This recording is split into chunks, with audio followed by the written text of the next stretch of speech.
kuva kera umwami yahoze ari ubuturo bwawe, niyo mpamvu aguhamagara n'uyu mwanya ngo wemere ugaruke mu bikari bye, naho byashitse kenshi ukamubabaza, ariko n'umwami w'imbabazi yiteguye kukwakira. Mbese niki catumye ureka inzira nziza wari warahisemo, ukishimira gusubira inyuma mu bya mbere bitagira umumaro? Mbese niki catumye ureka inzira nziza wari warahisemo, ukishimira gusubira inyuma mu bya mbere bitagira umumaro? Buri munsi wibuka ibihe byiza wagiranaga n'uwagucunguye, ariko umutima wa ukinangira.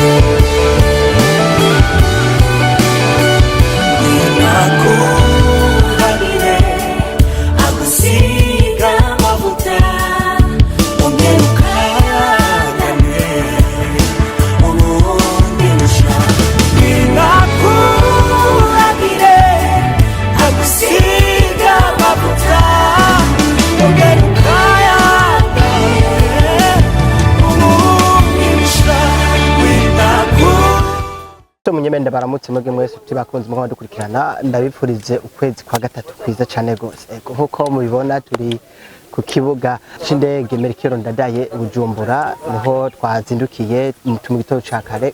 Ndi kumwe na Bonke Bihozagara, kumbure umuririmbyi wanyu cankwe bamwe n'inshuti abandi n'abagenzi b'umuryango mu muzi muri byinshi bitandukanye. Reka manze kumbure manda mawose Bonke ndakamuje cyane. Yamba neza cyane. Neze neza. Ego cyane. Ego turi mu gitondo ca kare, aho turi kuvuga turi kuri airport. Ego navuga n'umwanya udasanzwe, kumbure bamwe batangwa babona dufata amafoto atandukanye, munafise umunezero udasanzwe. Ego uyu munsi kuri Bonke bimeze gute? Uyu munsi kuri jewe ni umunsi mwiza cyane, kubera ko no munsi nibaza yuko hari isezerano ry'Imana ryuzuye, kubera ko twari tumaze igihe kinini cyane turindiriye ico Imana yavuze ku muryango, ico Imana yavuze kuri twebwe. Rero uyu munsi ndashima Imana cyane ko ndi ngaha, ngira mfata urugendo rutari rwa hafi rwo kuva ngaha nja Etats-Unis. Rero Imana ibereye icubahiro. Reka mvuga ati ongera ukayangana. Urakoze cyane. Ukayangana kuva mu Burundi uja muri Etats-Unis, mbega ugiye mu biki muri rusange batari banga? Ekaye si bangana gatoyi, kubera ko nibaza ko tugiye ari kwimuka, ariko juste nibaza ko atari kwimuka burundu, bizoshika kenshi tugende turagaruka.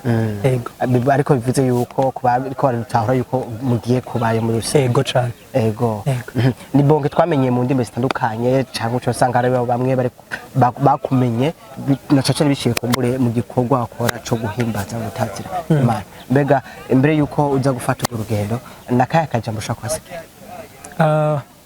Bwa mbere bwo ndanezerewe, ari igihe kinini umuntu yahora abyibaza gufata umwanya nk'uyu, ariko muri byinshi cyane numva umenga biriko biranigana ku mutima, sinzi ico navuga n'ico ndeka, ariko Imana yo mu ijuru ibandanye kubazigama, ibahamagara meza, ibaronse ubuzima bushemeye. Kandi ikindi navuga ca nyuma, umuntu wese ariko aradukurikirana uyu mwanya agira inzara n'inyota byo kurushirizaho kwegera Imana, bimutere gukayangana ubundi busha. Ego uvuye mu Burundi ugiye mu kindi gihugu, ego ibintu bitatu uzokumura mu gihugu cyacu Burundi bijyanye? Si bitatu gusa. Ica mbere cyo nzokumbura abantu, kubera yuko abantu mu by'ukuri novuga ko twarabanye, twarakoranye, twarasangiye ibihe byinshi kandi bitandukanye. Ikindi nzokumbura ni n'amashengero. Ishengero n'ikindi kintu hamwe byashika ukumva ko ishengero ryakwiyumviriye kugira ngo mubane donc wa mutima wa mwanya sinibaza ko kumbure bizosubira koroha kugira ngo ndabibone nzobikumbura cyane.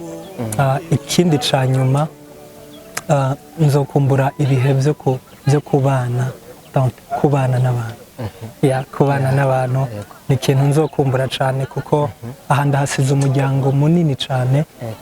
Sinzi ko wumva ko byose biriko bigaruka ku bantu tujo numva umenga sinzi numva umenga ntibirenze kuvuga ko donc ari igikorwa c'abantu n'abantu.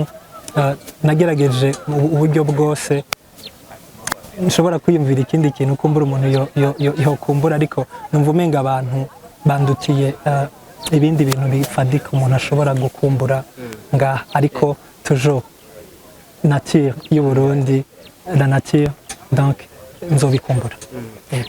Iyo umuntu afise igihe nk'iki aba yumva afise umunezero udasanzwe, reka kumbure tugarukitse ngaha, ariko ndakwifurize urugendo rwiza.